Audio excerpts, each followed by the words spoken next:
Good evening. Live from New Delhi, you're watching DD India NewsHour. I'm Shubhendu Ghosh. This is India's Voice to the World, coming up in the next hour. Iran denounces reimposition of UN nuclear sanctions. United States urges Tehran to engage in direct talks. Pakistan exposes its terror links in right of reply at UNGA after Minister S. Jaishankar slams epicenter of global terrorism in India's neighborhood. Prime Minister Narendra Modi hails women power in 126th episode of Mann Ki Baat, urges citizens to go vocal for local in the festive season. And arch rivals India and Pakistan in summit clash of Asia Cup 2025.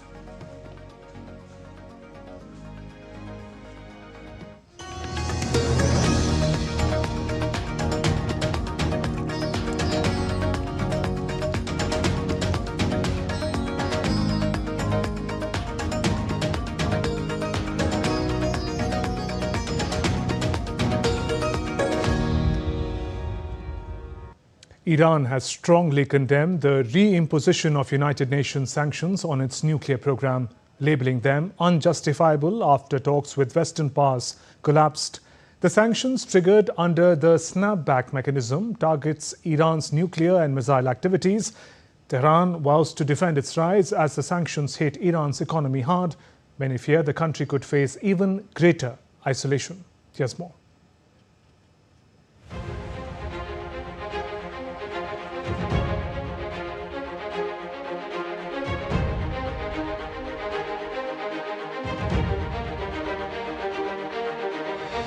Iran has condemned the reimposition of United Nations sanctions on its nuclear program, calling it unjustifiable after talks with Western powers collapsed and Israel and US targeted Iranian nuclear sites. The sanctions, which affect Iran's nuclear and ballistic missile activities, were reactivated after Western powers triggered the snapback mechanism under the 2015 nuclear deal. Tehran vowed to defend its rights and interests, asserting that sanctions are legally baseless. The Islamic Republic of Iran considers the implementation of the snapback mechanism and the reinstatement of sanctions resolution to be illegal. We declare that if any country attempts to take action against Iran based on these illegal resolutions, it will face a reciprocal and serious response from Iran, and the 3 European countries that initiated this illegal action will also witness our reaction. The snapback mechanism, which will affect Iran's nuclear activities under the 2015 nuclear deal, has restored 6 resolutions from 2006 to 2010. An arms embargo, ban on uranium enrichment and reprocessing, a ban on launches and other activities with ballistic missiles capable of delivering nuclear weapons as well as ballistic missile technology transfer, a targeted global asset freeze and travel ban on Iranian individuals and entities, authorization for countries to inspect Iran air cargo and Islamic Republic of Iran shipping line cargoes for banned goods. While the sanctions mark the end of tense negotiations, Western leaders maintain that diplomatic channels remain open. EU diplomat Kaja Kallas and US Secretary of State Marco Rubio urged Iran to engage in direct talks for a peaceful solution. Israel, which bombed Iran's nuclear sites during a brief conflict in June, hailed the UN sanctions as a major development. The reimposition of sanctions follows Iran's rejection of a US offer to surrender its enriched uranium stockpile in exchange for a temporary reprieve. Despite opposition from Russia and China, the sanctions took effect after an attempt to delay them failed. Iran's economy, already under strain, is expected to suffer further as the rial hits a record low against the dollar. While some Iranians criticize the government's refusal to make concessions in negotiations, others worry about further economic isolation. Will be ruined. Ordinary people really might not be able to live the way they do now. You know, when the price of everything rises, the salaries that the government pays won't be enough for wage earners to manage their lives. Prices are already crushing people, and now imports will become harder, exports practically non-existent, and the problems will multiply. The sanctions, initially frozen in 2015, were reinstated after the US withdrew from the nuclear deal under President Trump. While Iran insists it seeks a peaceful nuclear energy, the West remains concerned about its potential nuclear weapons ambitions. Rabinder Chauhan's report for for DD India. In other news, Russia carried out a large-scale operation against Ukraine earlier on Sunday, targeting Kiev and other regions with hundreds of drones and missiles. Moscow says the strikes focused on Ukrainian military infrastructure, including airfields, and aims to neutralize ongoing threats. Ukraine reported casualties and some damage, though most attacks were intercepted. Meanwhile, Moscow has cautioned the West against hostile moves near its airspace while expressing readiness for dialogue. DD India's NewsHour has more. In a conflict that has tested the resolve of nations and reshaped global diplomacy, Ukraine once again faced a massive onslaught as Russia launched hundreds of drones and missiles at Kyiv and other regions. There were 92 drones heading for Poland. We shot them all down. 19 made it to Poland. Of course, we shot them down over Ukrainian territory. You could say they were flying to us, but we saw their direction of travel and the choreography of their flight. That's why we are confident that 92 drones were flying to Poland. We shot them down. 19 passed through, 4 were shot down by Poland. Moscow's defense ministry has confirmed the massive operation, stressing that civilian targets were not the focus. Ukraine has said that 595 drones and 48 missiles were fired overnight, most of which were intercepted by its air defenses. Meanwhile, Ukraine is preparing to send officials to the United States for discussions on arms deals and drone production. On the diplomatic front, Foreign Minister Sergei Lavrov has warned Western powers against hostile maneuvers near Russian airspace, cautioning of decisive retaliation but leaving the door open for dialogue with Washington. Threats of force against Russia, accused of practically planning an attack on North Atlantic and the European Union, are becoming increasingly common. President Putin has repeatedly debunked such provocations. Russia has never had and does not have such intentions, but any aggression against my country will be met with a decisive response. There should be no doubt about this among those in NATO and European Union, who not only convince their voters of inevitability of war with Russia and urge them to tighten their belts, but also openly declares preparation for an attack on our Kaliningrad region and other Russian territories.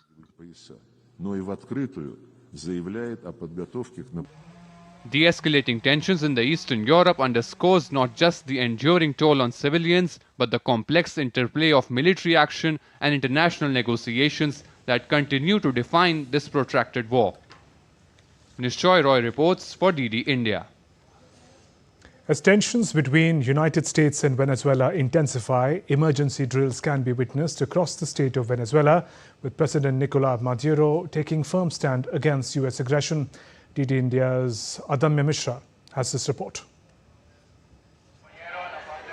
Civil defense drills were staged across Venezuela on Saturday to prepare the public for emergencies and safeguard the country's sovereignty. The drills were conducted in response to US deployment of warships near the coast of Venezuela earlier this month. The drills are a direct response to the current threat. The president has made it clear, the greater the pressure, the more training we will conduct.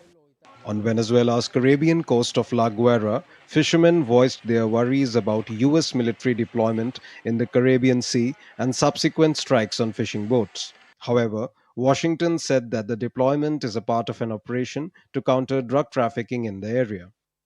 Earlier this week, Venezuelan President Nicolas Maduro asserted that US aggression in the Caribbean would trigger the onset of a devastating war. This false narrative seeks to impose a state of violence in the Caribbean and South America and threatens to escalate into a catastrophic war in all of our continent. An attack on Venezuela would be the beginning of a catastrophic war in the Caribbean and South America. Meanwhile, in his address at the UN General Assembly, Venezuelan Foreign Minister accused United States of attempting a regime change in Caracas. The denunciation of this attempt to bring war to the Caribbean and South America in order to promote a regime change that would allow them to steal Venezuela's incalculable oil and gas wealth. United States justifies the military escalation, claiming that Venezuelan President Nicolas Maduro is not doing enough to stop the flow of illegal drugs out of his country. Adamya Mishra's report for DD India. Moving on, in the 126th episode of his monthly program, Mann Ki Baat, Prime Minister Narendra Modi urged citizens to take the resolve of becoming Atmanirbhar or self-reliant and promote products made in India, stressing the citizens to make vocal for local their shopping mantra. Prime Minister said, make a resolve that for all times you will buy products that are produced in the country. Prime Minister said such a resolve will honour the hard work of artisans and give wings to the dreams of entrepreneurs in the country.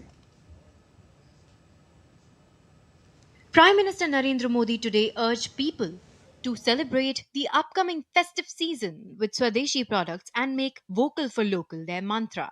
Sharing thoughts in his Mann Ki Baat program, PM Modi remarked that festivals are coming one after another in the coming days and the GST Bachatotsav is also going on.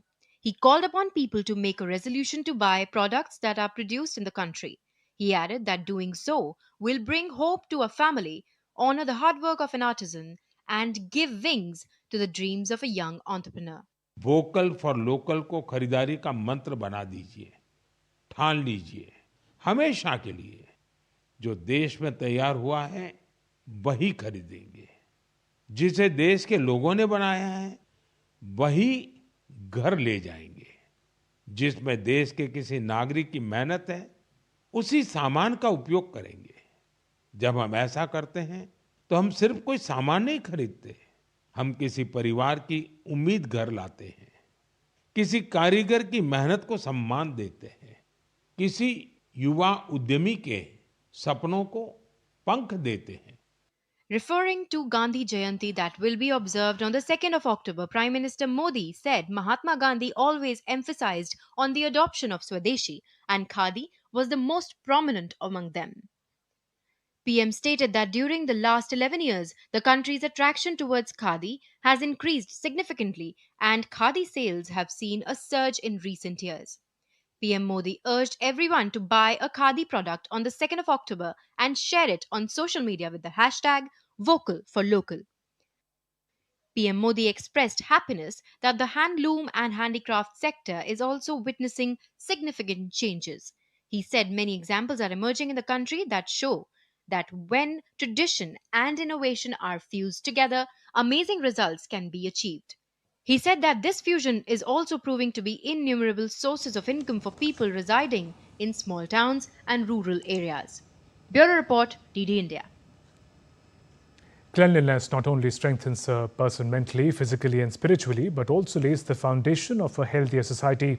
A clean and healthy society in turn accelerates nation's progress. With this vision, Prime Minister Modi launched the Swachh Bharat mission on 145th birth anniversary of Mahatma Gandhi. The initiative marked the beginning of an unprecedented transformation which soon evolved into a mass movement at the grassroots level. Today, its remarkable impact is being acknowledged across the world.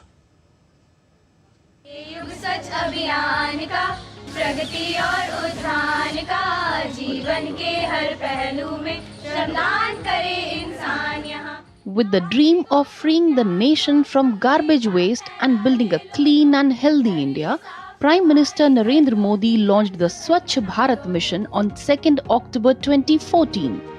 It stands as one of the largest cleanliness drives in the country's history. Its objectives included eliminating open defecation, constructing toilets, managing solid waste, changing hygiene-related behavior among citizens, and ensuring safe and adequate drinking water supplies across the nation. The one important aspect was to ensure the quality of water. The Swachh Bharat mission made a lot of impact. And then stopping the flow of solid waste into the river. He referred to was trying to stop the flow of fertilizers into the river by promoting natural farming on the banks of the river. The mission did not only cover urban areas but also included rural India. Under Swachh Bharat mission, Gramin Rural, the focus was on constructing individual and community toilets and eliminating open defecation. Meanwhile, Swachh Bharat mission, Urban, emphasized cleanliness of streets, lanes and urban infrastructure. The Prime Minister was our communicator-in-chief. He never missed an opportunity to emphasize the importance of Swachhata. Whether it was in meetings with chief ministers, whether it was on his field visits, he kept emphasizing the importance of Swachhata in all its aspects. Recognizing PM Modi's commitment to cleanliness since 2021, government offices across the country began conducting special cleanliness campaigns every year. These aim to maintain clean premises, strengthen record management, reduce pendency in ministries, departments, PSUs, and regional offices, and to review, weed out files, and dispose of e-waste. Over the past 4 years, the campaign has been successfully implemented in nearly 1 million government offices and overseas Indian missions. The Swachh Bharat Abhiyan has had a widespread impact across the country, raising public awareness about cleanliness. This awareness has instilled a sense of responsibility among people to keep public spaces clean. Cleanliness has today become an essential aspect of daily life, and the credit goes to Prime Minister Narendra Modi, who rightly said that the cleaner the country, the brighter it will shine. Bureau Report, DD India. Still to come on DD India NewsHour. Trump directs military deployment in Portland, Oregon. Seychelles' presidential race heads to a runoff after no candidate secures majority votes.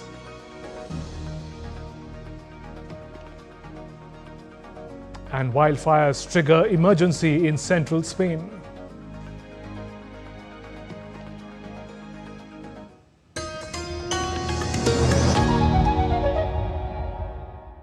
Can the US launch a bombing campaign against Iran? The Philippines vessel suffered structural damage. The saga of child sexual abuse is the United States China's debt trap strategy. Truth is stranger than fiction. But sometimes hard to uncover.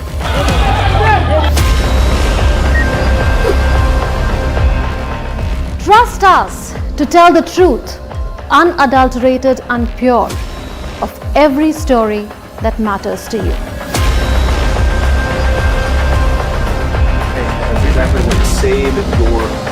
You read between the lines, cut the clutter, and connect the dots to get you the full picture.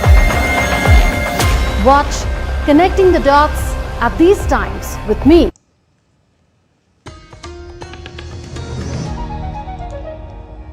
Welcome back. You're watching DD India NewsHour. I'm Shubhendu Ghosh.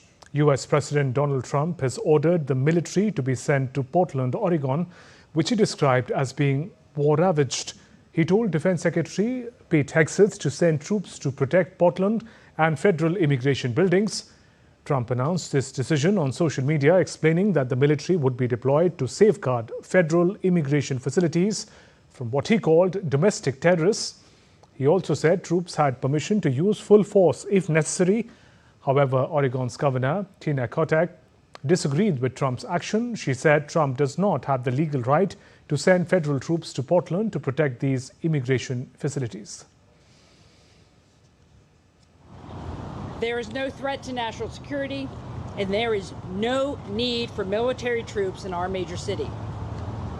And I just want to wrap up by saying I believe the president does not have the authority to deploy federal troops on state soil. I'm coordinating with Attorney General Dan Rayfield to see if any response is necessary, and we will be prepared to respond if we have to. In central Spain, a huge cloud of smoke was seen from a regional emergency services airplane flying over Penalba de la Sierra on Sunday. 2 towns were evacuated and assistance was requested from the military emergency unit as the wildfire escalated to a level 2 emergency by the regional government. An area of around 2,800 hectares is said to be ravaged by the flames. Visitor access to the area and nearby locations has been restricted by the authorities in a bid to facilitate firefighting efforts. Moving on, US President Donald Trump expressed optimism on Sunday that a deal is near to end the war in Gaza, saying there is real chance for greatness in the Middle East ahead of talks on Monday with Israeli Prime Minister Benjamin Netanyahu.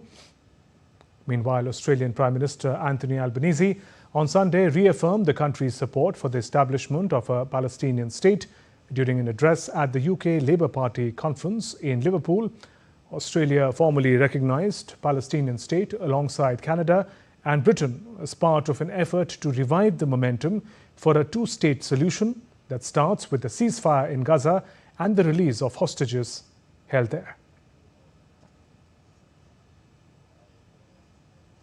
Working together to break the cycle of violence in the Middle East and build something better by recognising the state of Palestine as a step towards the two-state solution.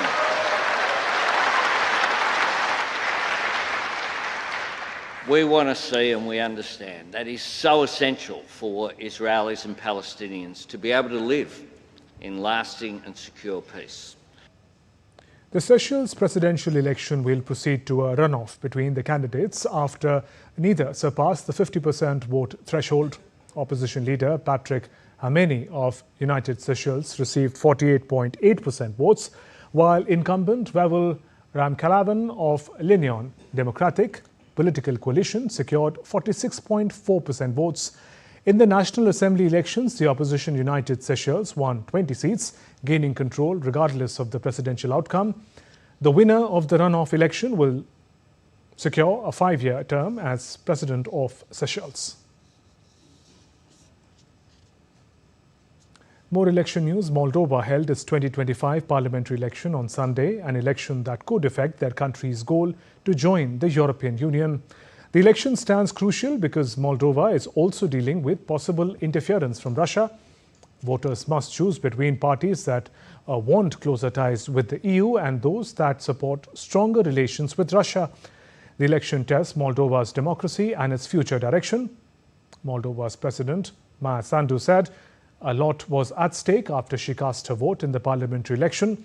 She said the vote is important and is key to Moldova's goal to join the European Union and protect its democracy.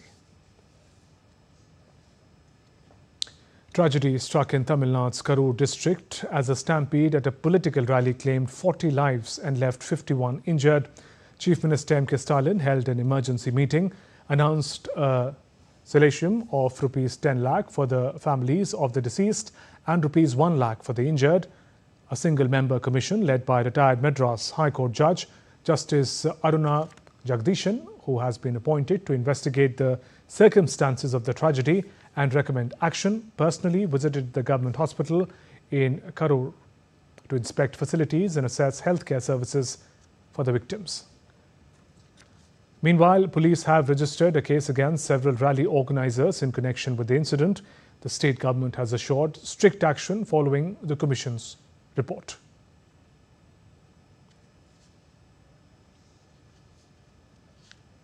Union Home Minister Amit Shah announced that left-wing extremism will be fully eradicated by March 31st next year. Speaking at the Naxal Mukt Bharat event in New Delhi, Amit Shah highlighted that when the Modi government took office in 2014, India faced major security challenges in Jammu and Kashmir, the northeast and the left-wing extremism corridor.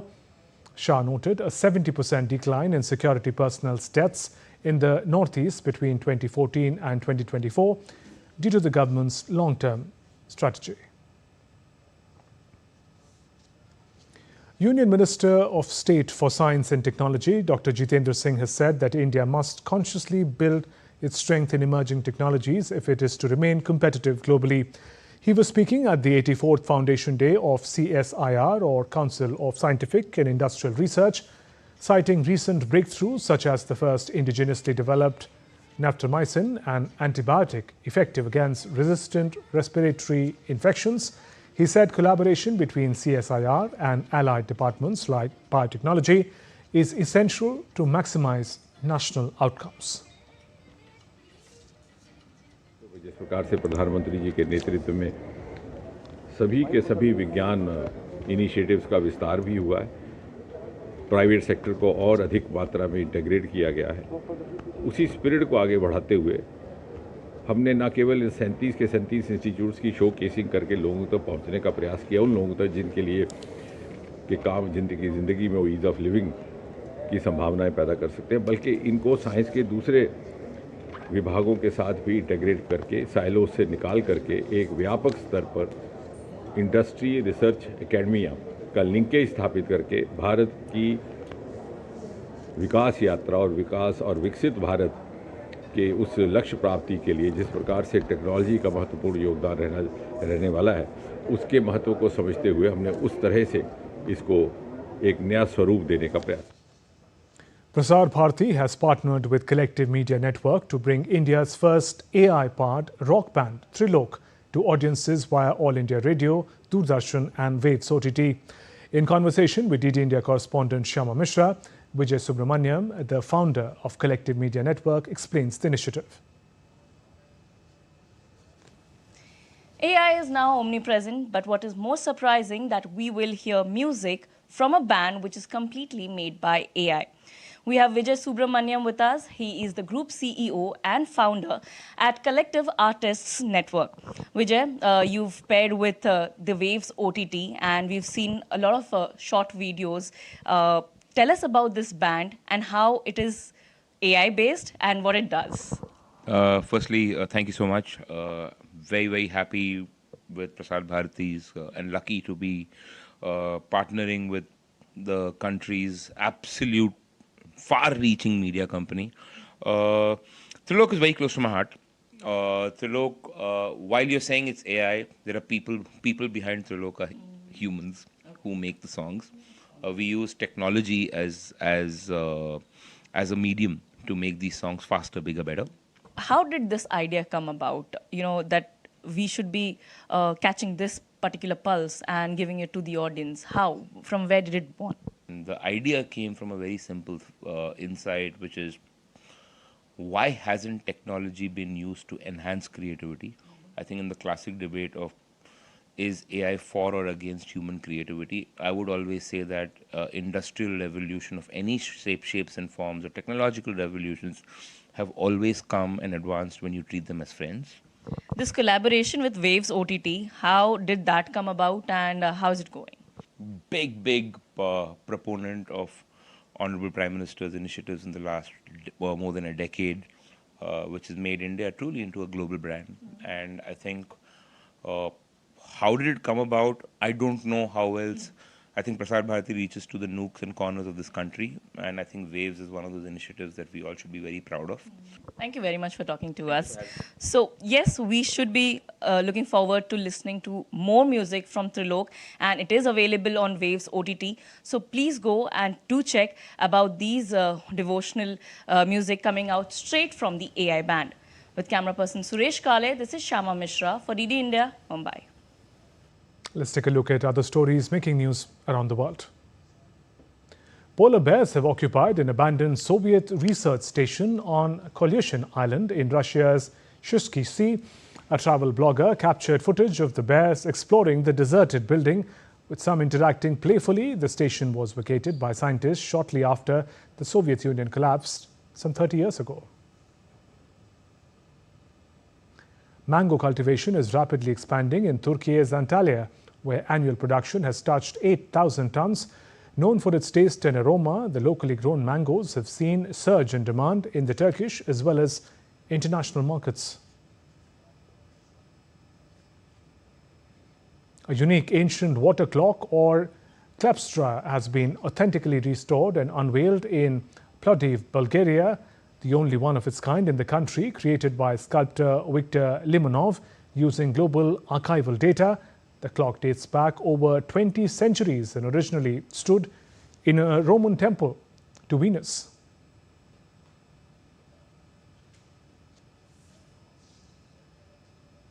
Still to come on DD India NewsHour.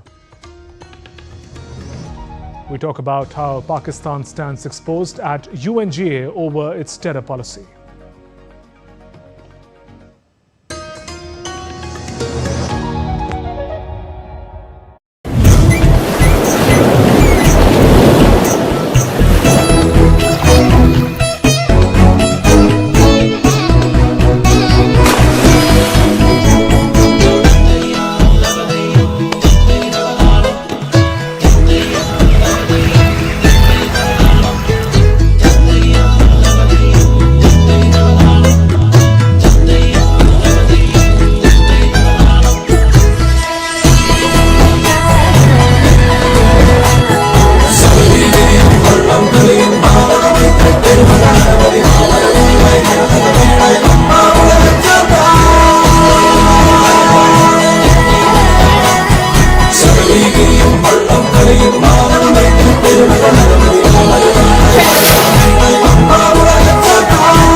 Welcome to Kumarakom, Kerala, God's own country.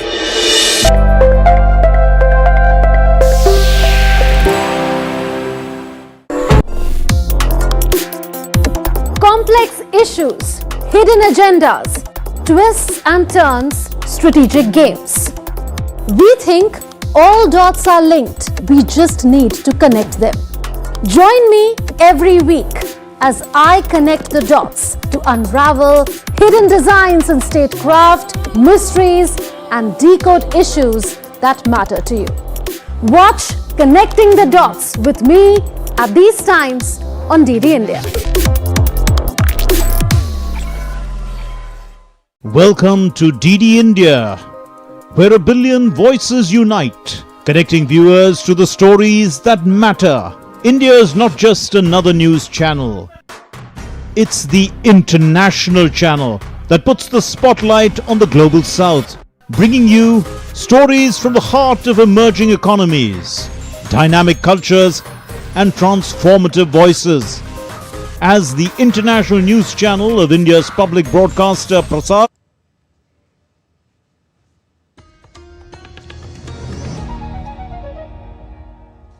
Welcome back. You're watching DD India News Hour. I'm Shubhendu Ghosh. Our top stories. Iran denounces reimposition of UN nuclear sanctions. United States urges Tehran to engage in direct talks.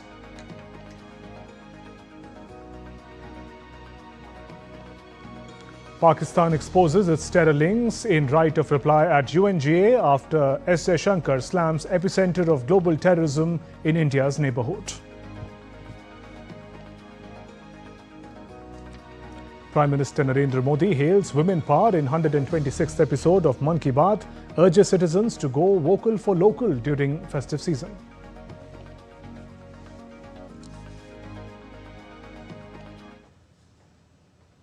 Pakistan terror has been exposed at UN General Assembly Summit. This comes after Pakistan exercised its right to reply following speech by India's External Affairs Minister S. Jaishankar, who implied that a neighbouring country is a hotbed of terrorism.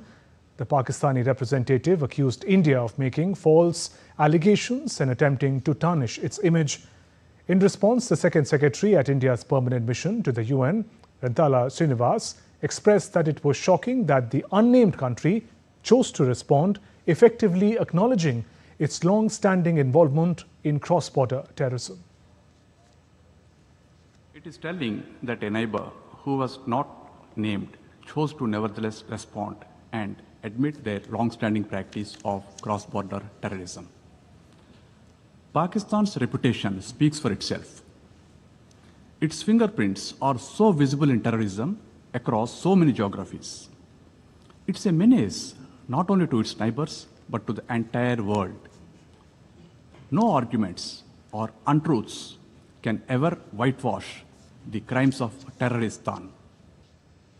Earlier, External Affairs Minister Dr. S. Jaishankar addressed the 80th UNGA, urging UN reforms, empathy for the global south, and action against terrorism. He highlighted India's readiness for greater responsibilities, decried the ongoing conflicts, stressed international cooperation for peace and a just world order.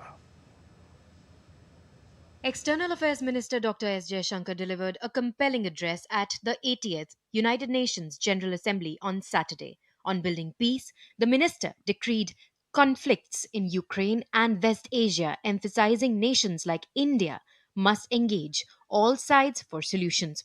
He lambasted terrorism, calling for choking its financing and sanctioning perpetrators. While asserting our rights, we must also firmly face up to threats. Countering terrorism is a particular priority because it synthesizes bigotry, violence, intolerance, and fear. India has confronted this challenge since independence, having a neighbor that is an epicenter of global terrorism.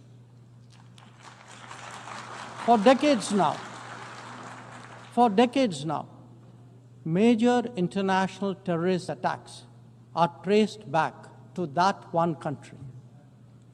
UN's designated lists of terrorists are replete with its nationals. The most recent example of cross-border barbarism was the murder of innocent tourists in Pahalgam in April this year. India exercised its right to defend its people against terrorism and brought its organizers and perpetrators to justice. The minister also called for urgent reforms to revitalize the gridlocked UN and greater empathy toward the global south amid escalating global crises. Central to the erosion of the UN's credibility has been resistance to reform. Most members strongly desire change, but the process is being made an obstacle to the outcome. It is imperative that we see through this cynicism and purposefully address the reform agenda. The historical injustice done to Africa should be redressed.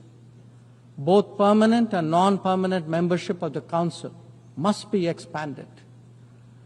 A reformed Council must be truly representative, and India stands ready to assume greater responsibilities. Highlighting UN's credibility, Jaishankar stressed the need to expand the Security Council's permanent and non-permanent membership. He positioned India as a leader ready to shoulder more responsibilities, noting the nation's more than 600 development projects across 78 countries and aid in crises like earthquakes in Afghanistan and Myanmar. The predicament of the global south is especially acute.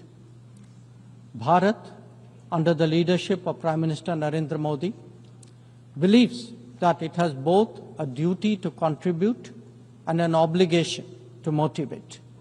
They range from large infrastructure to small livelihoods, from capacity building to people's welfare, from concrete assets to education and training. India has been forthcoming in that regard, especially in its immediate vicinity. Whether it is finance, food, fertilizer, or fuel, we have responded to the urgent requirements of our neighbors. EAM Jaishankar's speech underscored the need for international cooperation, stating that islands of prosperity cannot flourish in an ocean of turbulence, advocating a reformed multilateralism for a just world order. Bureau Report, DD India. And to talk about the developments at the UNGA, particularly concerning the Pak-sponsored terrorism, joining me is Ambassador Ajay Bisaria, former Indian High Commissioner to Pakistan. Ambassador Bisaria, good evening and welcome. Now, Minister Jaishankar's strategy of not naming Pakistan in his UNGA address turned out to be a clever move, Pakistan ending up exposing its ties to cross-border terror in its right of reply. Thank you for having me. I think you're right.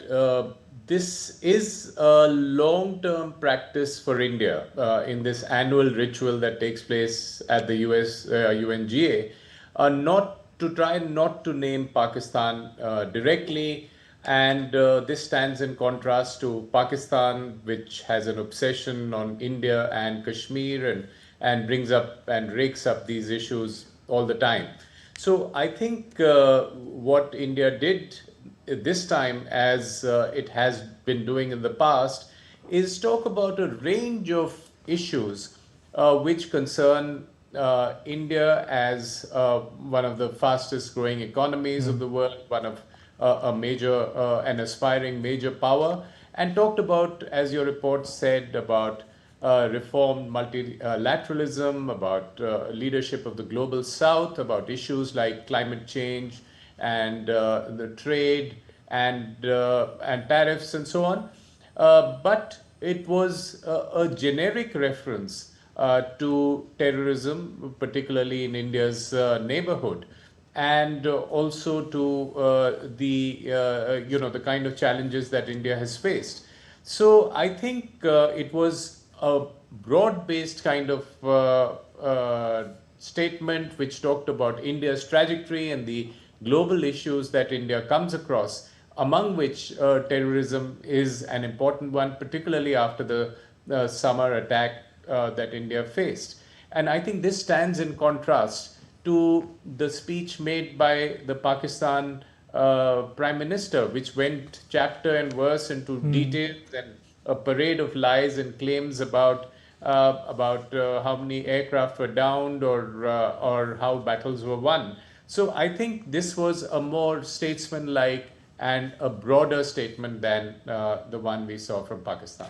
In both these instances, Ambassador Basaria, earlier the manner in which the Indian diplomat exposed Pakistan Prime Minister Shehbaz Sharif trying to peddle false narrative.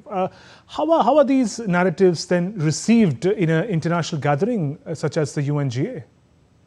Well, I think there's very little illusion globally about the role that Pakistan has played. There's a strong past pattern which has been clear for 3 decades to the world about Pakistan's role in terrorism, particularly at the United Nations, where most of the sanctioned terrorists or designated terrorists belong to Pakistan. And you know what Minister Jaishankar said this time was a repeat in a sense of what then Prime Minister Atal Bihari Vajpayee told the US Congress in the year 2000 when he said distance offers no insulation against terrorism, and a few months later we had 9/11. And this is a similar warning that Minister Jaishankar issued when he said that those who condone terrorism might find that terrorism comes and bites them. So it was a general cautionary note for the world about not being complacent about terrorism. It's not that India faces it very directly, but it is something that can affect and bite everyone in the world. And that points, the venue becomes important. UNGA with leaders from over 190 countries. Dr. Jaishankar calls terrorism a shared threat, highlighting the need for deeper international cooperation and action. Absolutely. So this is a call as well. And as you know, in the United Nations, the progress on tackling terrorism has been painfully slow. There's a comprehensive convention on international terrorism that has been deadlocked for years because of a lack of agreement on the definition of what constitutes terrorism. So I think there are severe limitations to this process, but it is important for India to raise its voice about this. India had sent a very clear message to the world post Operation Sindoor. When the same minister spoke in Parliament in July, he had made clear the new normal that India was using to deal with the issue of terrorism. There would be no distinction between the perpetrators and the organizers. And I think this was a very brief reminder of that position that India has taken, but also a reminder to the world that the issue of terrorism is critical and we can ignore it only to our peril. Ambassador Basaria, what is your take on the diplomatic road ahead for India as far as exposing Pakistan's terror ecosystem is concerned? And I ask this question particularly at a time when the latter is gaining some surprising leverage with nations like the United States and Saudi Arabia. Absolutely. I think Pakistan is gaming the current transactionalism in foreign policy by from the United States and trying to make itself relevant by offering a series of deals. But I feel there are limitations or limits to what Pakistan can do, because Pakistan's foreign policy is based on an obsession about India and Kashmir, but also trying to get funds for a failing economy from 3 godfathers, which is the US, Saudi Arabia and China. And somewhere Pakistan is in danger of getting caught up in the tensions between China and the United States, because their interests won't always coincide. And you saw this in the nature of the very secret meeting that Pakistan's army chief with the Prime Minister in tow had with Donald Trump, which uncharacteristically for Trump had no media present, because there was a lot to hide about the kind of deals that were being made. So I think there are limits to what Pakistan can do, and I'm sure in the medium term it will get exposed and it won't be able to hunt and with the hounds, have the hares and run with the hounds at the same time. So I think there is going to be, kind of unraveling of this policy very soon. On the question of United Nations reform, Minister Jaishankar also flagged how the UN itself is in a state of crisis in the face of global conflicts, pandemics, terrorism. The global body we see has no agency, bringing attention to the need for reform of the Security Council and India's rightful place in it. Absolutely. I think that's an important point to make because we are currently in a state of intense geopolitical flux. This is clearly a time between orders. The unipolar order that the US was presiding over has collapsed, and we are in search of a new multipolar order. And in multiple ways, we are accelerating the movement towards it, not least because of the volatile nature of the US presidency. So I think we are in a state of great churn, and it is important to reform this multilateralism, or at least start to define its contours, and particularly for an aspiring major power like India, which would not like a world which lapses back into becoming bipolar or unipolar. We would like a genuinely rules-based multipolar order to emerge. Right. And finally, India also put forth concerns of the global south, from historical injustice to Africa to climate change crisis to India-led development initiatives in the developing world. Absolutely. And India has to play its role as a voice of the global south. That is an important pillar of India's foreign policy. When India speaks, it speaks on behalf of a number of countries, it consults with them. And I think that is an important aspect of India's foreign policy. So not just challenging the hypocrisy of the West, not just challenging the major powers and the assumptions they make, but also speaking as part of a collective of voices from the global south, which is an important role that India wants to assume. On that note, Ambassador Ajay Bisaria, thank you for joining us on the NewsHour and sharing your perspective.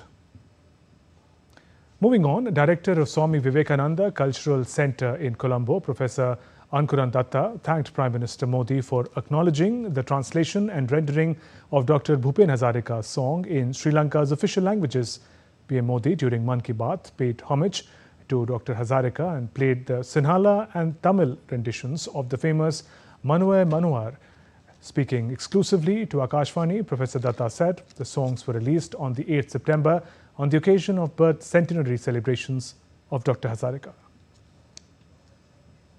Extremely happy to share with you that one initiative taken by Swami Vivekananda Cultural Centre of the High Commission of India very recently in this month itself was featured at the Mann Ki Baat by Honorable Prime Minister of India, Shri Narendra Modi ji. And that was basically a soulful song of Dr. Bhupen Hazarika, Bharat Ratna Dr. Bhupen Hazarika, which is often known as the anthem of humanity, Manu He Manohar Bhabe. That song was translated into both the official languages of Sri Lanka, that is Sinhala and Tamil, and also recorded in Sinhala and Tamil. And that was very recently launched and released by His Excellency the High Commissioner of India, Sri Santosh Jha, on 8th of September on the occasion of the birth centenary of Bharat Ratna Dr. Bhupen Hazarika. Indian Cultural Association commenced annual Durga Puja celebrations on Sunday at the Ganesh Temple Auditorium in Colombo. The auditorium was adorned with vibrant decorations as devotees gathered to witness the unveiling of Ma Durga idol and offer prayers. Cultural performances, devotional songs, traditional rituals set the tone for the festivities. Families and children participated enthusiastically, highlighting the festive spirit of togetherness and homecoming. The association particularly has been very enthusiastic in celebrating not just Durga Puja, which is very dear to Captain, but also every other festival that we can speak of. And that's a really happy instance for two reasons. One, all of us get a taste of India here our festivals, many of them that we miss while abroad. But also I think it's a great introduction for children who are here, young and not so young, who get an early exposure in the life living abroad. Indira Gandhi Cultural Centre, the cultural arm of Indian High Commission in Dhaka, celebrated Hindi Pakhwada 2025. Celebrations included a fortnight-long program from 14th to 28th of September, featuring competitions in essay writing, poem recitation and antakshari, along with cultural performances. The event aimed to promote Hindi alongside rich plurality of Indian languages. Let's now turn to other stories making news today. World Food India 2025, organized by Ministry of Food Processing Industries, concluded in New Delhi with investment commitments exceeding 1 lakh crore rupees, marking one of the largest announcements in India's food processing sector. Viksit Bharat Yuva Connect initiatives being conducted from 17 September to 2nd October by Ministry of Youth Affairs and Sports as 75 educational institutions crossed two-third mark, with sessions successfully held at over 55 universities nationwide. Indian Army is celebrating 199th Gunners Day on 28th of September. The day honours the 5 Bombay Mountain Battery, which was raised on this day in 1827, has been in uninterrupted service ever since. You're watching DD India News Hour. Time now for all the action from sports. Updates from Asia Cup 2025 final between India and Pakistan. India bundled out Pakistan for a paltry score of 146. Pakistan were off to a good start. However, Indian spinners decimated the middle overs. At one point, 200 was on the charts, but Indian bowlers tightened the things. Spinners Varun Chakravarti, Akshar Patel and Kuldeep Yadav spun a web around Pakistan. Kuldeep Yadav took 4 wickets. Fast bowler Jasprit Bumrah cleaned up the tail with his fiery pace. India is without star all-rounder Hardik Pandya in the finals. Hardik misses out due to a niggle. This is the first ever India-Pakistan final in 41-year history of the Asia Cup. Former Delhi captain Mithun Manhas has been elected as the new president of Board of Control for Cricket in India. Manhas was elected unopposed during the annual general meeting of the BCCI at its headquarters in Mumbai on Sunday. Manhas succeeds Roger Binney, who stepped down after turning 70 earlier this year. The former all-rounder has featured in 157 first-class matches, scoring over 9,000 runs. That's all for this edition of DD India News Hour. Let us know your thoughts on the news of the day. For those on the go, you can get all the latest news and updates from India and across the world on DD India mobile app. The app is available on both Android and iOS. Scan the QR code and download now. We'll be back with more news as it breaks here on DD India. I'm Shubhendu Ghosh from all of us here in Delhi. Thanks for watching DD India News Hour. Namaskar.